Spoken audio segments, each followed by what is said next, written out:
Hello everyone, आप सभी का हमारे चैनल में हार्दिक स्वागत है। दोस्तों, आज की वीडियो में हम बात करने वाले हैं Himachal Pradesh JBT entrance exam 2022 के बारे में। तो यहाँ पे दोस्तों जो कैंडिडेट्स हैं उनकी तरफ से रिक्वेस्ट आ रही थी कि सर जो भी हमारे अलग अलग सब्जेक्ट्स हैं उनसे रिलेटेड जो भी इंपॉर्टेंट क्वेश्चन हैं उनका प्रैक्टिस सेट आप इकट्ठे लेके आओ। तो उसी चीज़ के ऊपर दोस्तों ये जो चीज़ है मैं फॉलो कर रहा हूँ आपके लिए। यहाँ पे जो हमारे हिंदी का पार्ट है, इंग्लिश का पार्ट है, मैथ का पार्ट है और जी का पार्ट है, उससे रिलेटेड जो भी इंपॉर्टेंट क्वेश्चन हैं उनका मैं आपके लिए प्रैक्टिस सेट लेके आया हूँ।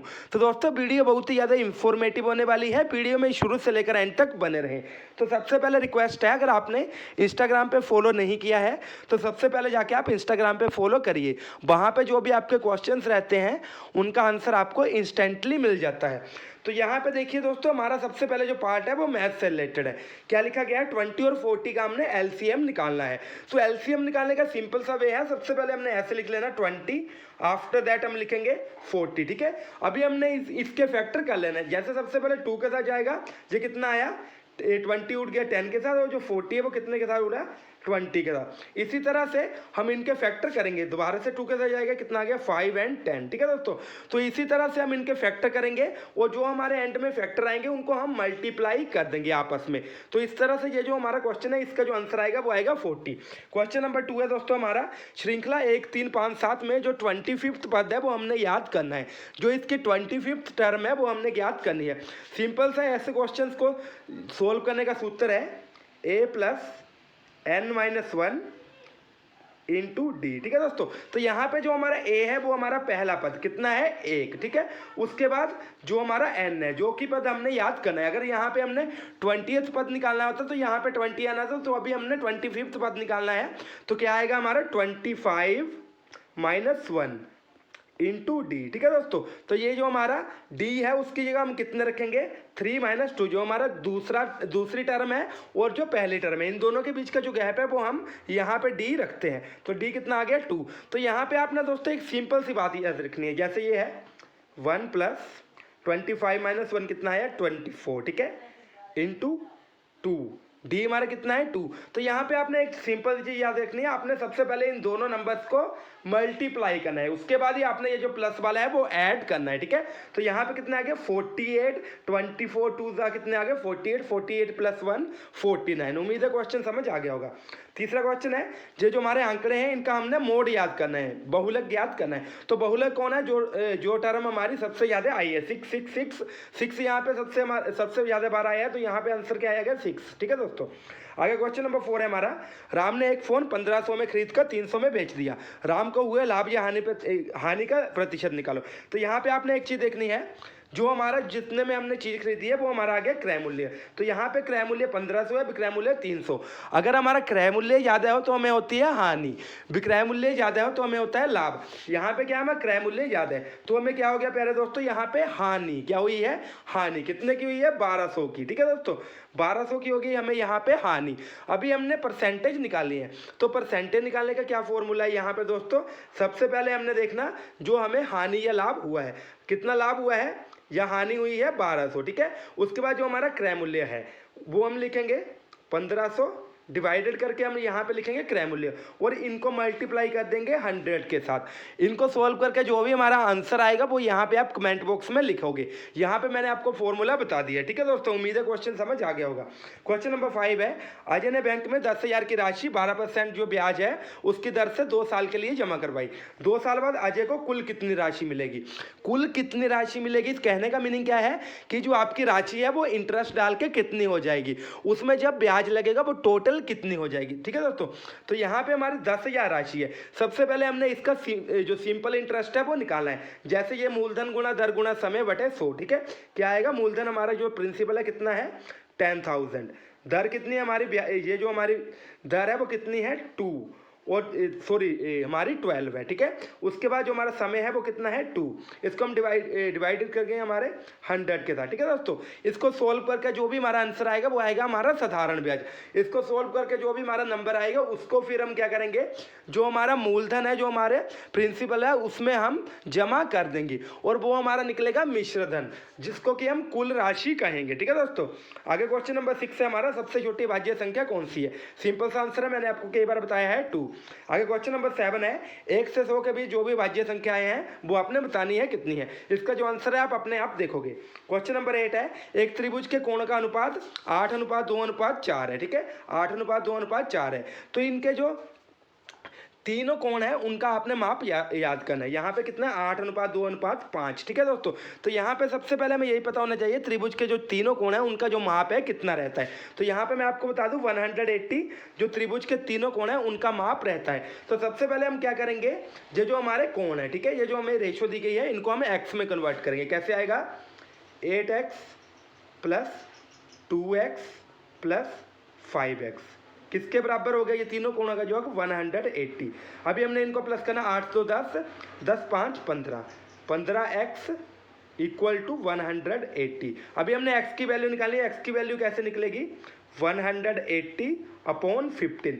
ये जो भी हमारी x की वैल्यू निकलेगी उसको हमने लिख लेना है। उसके बाद हमने क्या करना है, जैसे हमने 8x लिखा है, ठीक है, तो यहाँ पे हम जो हमारी x की वैल्यू निकली है उसको 8 के साथ मल्टीप्लाई करेंगे, वो हमारा पहला कोण निकलेगा। उसके बाद जो हमारी x की वैल्यू निकली है उसको हम 2 के साथ मल्टीप्लाई करेंगे, वो हमारा दूसरा कोण निकलेगा। उसके बाद जो हमारी x की वैल्यू निकली है उसको हम 5 के साथ मल्टीप्लाई करेंगे, तीसरा कोण बन जाएगा। उम्मीद है कॉन्सेप्ट आपको समझ आ गया होगा। आगे क्वेश्चन नंबर 9 है, ये जो नंबर दिए है इनका माध्य आपने निकालना है, ठीक है। ये जो क्वेश्चन है आप अपने आप सोल्व करेंगे। क्वेश्चन नंबर 10 में दिया गया है 500 के 50% का 40% कितना होगा, ठीक है दोस्तों। तो यहाँ पे आपने परसेंटेज निकालनी है।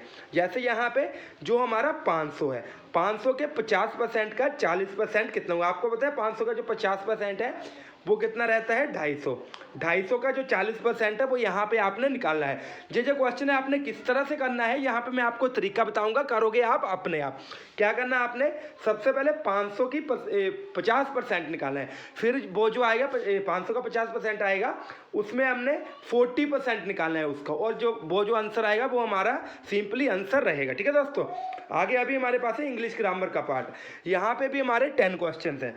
सबसे पहला क्वेश्चन क्या है, I came here dash aeroplane. यहाँ पे भी हम जर्नी की बात करेंगे, वहाँ पे हमारा क्या आएगा BY। अगर यहाँ पे ट्रेन आता तो हमने लिखना था वही, अगर यहाँ पे कार आता तो भी हमने वही लिखना था, अगर यहाँ पे बस आता तो भी हमने वही लिखना था। यहाँ पे भी जर्नी की बात होगी, वहाँ पे क्या आएगा हमारा वही। आगे है the world is flying dash the tree. यहाँ पे मैंने आपको सिंपल सी बात बताई थी, अगर किसी चीज़ के ऊपर दूसरी चीज़ हो और वो लेफ्ट राइट कर रही हो तो उसमें हमारा उस सिचुएशन में हमारा जो प्रेपोजिशन है क्या लग जाता है अबव, ठीक है। The world is flying above the tree. आगे है we must beware dash tigers. यहाँ पे भी बिवेयर लगा होगा, आंखें बंद करके आपने ऑफ लगा देना है, ठीक है। We must beware of tigers, ठीक है दोस्तों। आगे है यहाँ पे हमने क्या करना है दोस्तों, क्वेश्चन नंबर 4 और 5 है। ये जो हमारे एंटोनियम्स है हमने यहाँ पे लिखने हैं, ठीक है। जो हमारा ग्लोरियस है उसका एंटोनियम क्या रहेगा। तो यहाँ पे दोस्तों मैं आपको बता दूं, जो हमारा ग्लोरियस है उसका एंटोनियस क्या रहेगा, एंटोनियम क्या रहेगा। यहाँ पे जो हमारा फर्स्ट ऑप्शन है वो सही है। आगे हमारा डिस्ट्रॉय का एंटोनियम क्या रहेगा दोस्तों यहाँ पे, तो ये जो हमारा डिस्ट्रॉय है उसका एंटोनियम क्या रहेगा क्रिएट। यहाँ पे मैं आपको एक चीज क्लियर कर दूं, जो हमारे एंटोनियम होते हैं वो क्या होते हैं ऑपोजिट वर्ड्स, क्या होते हैं ऑपोजिट वर्ड। और जो हमारे सिनोनिम होते हैं उसको हम कहते हैं, जिनको कि हम समान अर्थ वाले शब्द है वो भी कहते हैं, ठीक है दोस्तों। आगे हमारा क्वेश्चन नंबर 6 है the world is flying dash the tree. ये मैंने आपको पहले ही बता दिया। क्वेश्चन नंबर 7 है you must beware dash Strange people. तो यहाँ पे मैंने आपको एक चीज बताई थी, यहाँ पे बिवेयर लगेगा, वहां पे क्या आएगा OF, ठीक है दोस्तों। आगे है चूज द करेक्ट स्पेलिंग। ये जो क्वेश्चन है आपने अपने आप करना है, मोस्ट इंपोर्टेंट क्वेश्चन है, इसका जो आंसर है आपने अपने आप बताना है, ठीक है। आगे दोस्तों what is the synonyms of massive. यहाँ पे हमसे पूछा गया है सिनोनिम जो है मैसिव का क्या बनेगा। सिनोनिम मीन्स जिनका जो मीनिंग है वो सेम रहता है। तो क्या आएगा दोस्तों यहाँ पे ह्यूज, क्या आएगा ह्यूज। आगे हमारे पास क्वेश्चन है प्लूरल ऑफ लीफ इज। जो हमारा लीफ है पत्ता है उसका जो प्लूरल है वो क्या रहेगा। तो यहाँ पे मैं आपको बता दूं लीफ जो हमारा लीफ है उसका प्लूरल रहता है, ठीक है दोस्तों। इंग्लिश का पार्ट भी कंप्लीट होगा, हिंदी की पार्ट की तरफ आते हैं। प्रतिदिन में कौन सा समास है, प्रतिदिन में कौन सा समास है, मैंने आपको पहले ही बताया था। यहाँ पे भी हमारे इस तरह के वर्ड लगेंगे, प्रतिदिन इस तरह के जो हमारे उपसर्ग है वो लगे होंगे, वहाँ पे क्या आएगा अव्ययीभाव समास। रट ले नहीं है ये चीज़। समुद्र में लगी आग को क्या कहते हैं, आंसर आएगा यहाँ पे दोस्तों बड़वानल, ठीक है। मोस्ट इंपोर्टेंट इंपॉर्टेंट क्वेश्चन है, आपने कॉपी के ऊपर लिख लेना है। आगे है, हिंदी भाषा को मातृभाषा का दर्जा कब मिला था? हिंदी जो हमारी लैंग्वेज है उसको मातृभाषा का दर्जा कब मिला था? इसका आंसर आएगा 14 सितंबर 1949। ठीक है। आगे है, मैं उसे नहीं जानता, ये जो वाक्य है वो कौन सा है? ठीक है दोस्तों, तो यहाँ पे जिस वाक्य में किसी चीज़ के लिए मनाही की गई है उसे हम क्या कहते हैं? निषेधवाचक।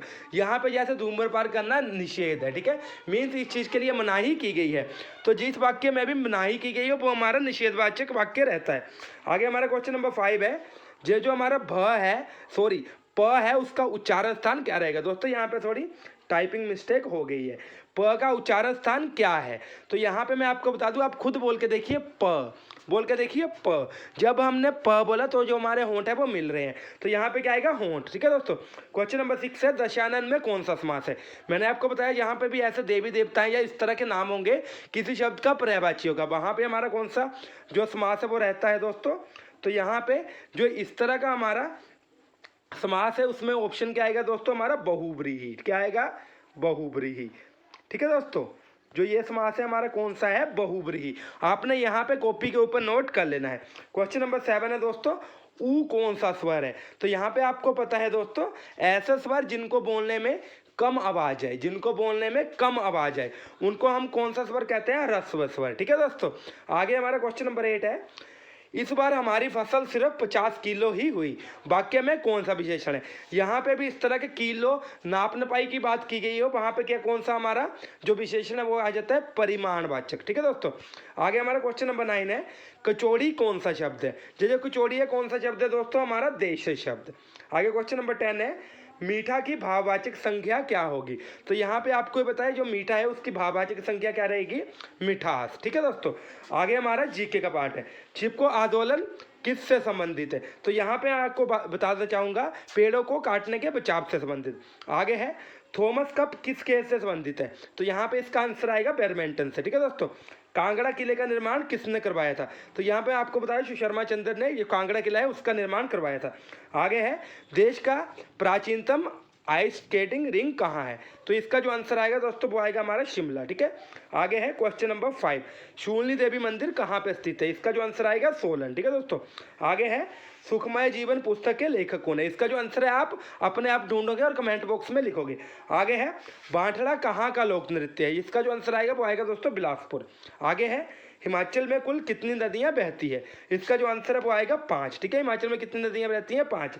आगे क्वेश्चन नंबर 9 है, हिमाचल का कौन सा जिला अदरक का सबसे ज्यादा उत्पादन करता है? इसका जो राइट आंसर है दोस्तों क्या आएगा? हमारा सिरमौर। ठीक है दोस्तों।